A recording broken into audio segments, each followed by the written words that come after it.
I know when we were kids, we all heard sticks and stones can break your bones, but names will never hurt you. And I'm here to tell you that when it comes to journalism, names can hurt you pretty badly, and that's why it's really important that we understand the ins and outs of libel. That's what we're going to talk about today. So we actually have a series of defamation laws on the books because reputation actually has value to it, and it needs to be protected from a legal standpoint. So what we look at here is how the absence of truth and negligence as it pertains to untruthful reporting can really damage people's reputations, and as such is something that is criminally liable. So defamation, I think we've all heard the term, and basically what it means is making false statements about another person, which causes that person to suffer harm, and most often it's harm to their reputation. It may not be physical harm, but it certainly manifests itself societally, economically, a variety of ways. And there's two main types of defamation. The first one is slander, which means you make defamatory statements in what we call a transitory or non-fixed representation. And that basically is a long way of saying you speak them. Now, libel is making defamatory statements in a printed or fixed medium, like a magazine or newspaper, certainly online. I've given you some links on iTunes U that talk about libel that pertains to Twitter and Facebook. So understanding that slander is spoken and libel is written. Now, we've had libel throughout history. We originally had seditious libel, which was what we consider to be that crime to criticize the government. All criticisms of the government were deemed to be false, so that's why we considered it to be defamatory. It was also a crime to write false, scandalous, and malicious statements about the president or Congress. Now, one of the biggest opponents of this form of libel was James Madison, who, of course, crafted the First Amendment, because, again, he felt that the open dialogue among the citizens is what would make for a strong democracy. Now libel is taking a little bit of a different form, and understanding that who can be libeled are individuals. You can libel a corporation, you can libel an entity. We'll look at the case of Oprah Winfrey and her comments about beef and what the effect was there. They call that food libel. People who can't be libeled are dead. So there are cases that if the plaintiff dies during the course of the case, that it will still go on, but really you can't libel a dead person. Government bodies can't be libeled, and groups themselves can't be libeled.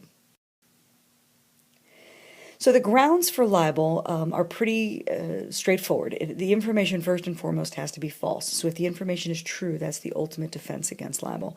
It has to be defamatory, so it has to be damaging a reputation. It's got to be presented as fact, not opinion. Opinion is actually protected speech, but if you present as fact something that is false and defamatory, then you are in grounds for libel. The plaintiff has to be identifiable, and that both means you could identify them by name, but also if you could say the person with, black hair, wearing glasses, who sat in the front row of my COM 3404 class or whatever it might be, if you can identify that person based on the description, that's enough. It has to be published with fault, which means you have to intend to damage reputation. You know that the information is wrong, and you still publish it. And the term that we hear a lot in libel is a reckless disregard for the truth. So to be considered libel per se, which means libel on its face, those are words that are false and injure someone's reputation. If you expose someone to hatred or contempt or ridicule in some way, if you look to hurt their reputation, if you're causing a loss of confidence in this person or goodwill toward them, if you have prejudiced someone in the eyes of a substantial and respectable portion of the community, you have committed libel. Now, libel per quad means that you actually have to prove that there was some monetary and general damage. And so that's different than libel per se on its face, where those damages are presumed. Now, the case that I've given here, and it's on the iTunes U course, and we'll talk about it, is the Texas Beef Group versus Oprah Winfrey. Now, Oprah had someone on talking about mad cow disease, and she made the statement that she would never eat hamburgers again. Now, if you remember, Oprah, when she was in her television heyday, was a very powerful voice, and her decision to make that statement was deemed by the Texas Beef Group to libel their industry, and they filed suit, and we'll see what happened in that case.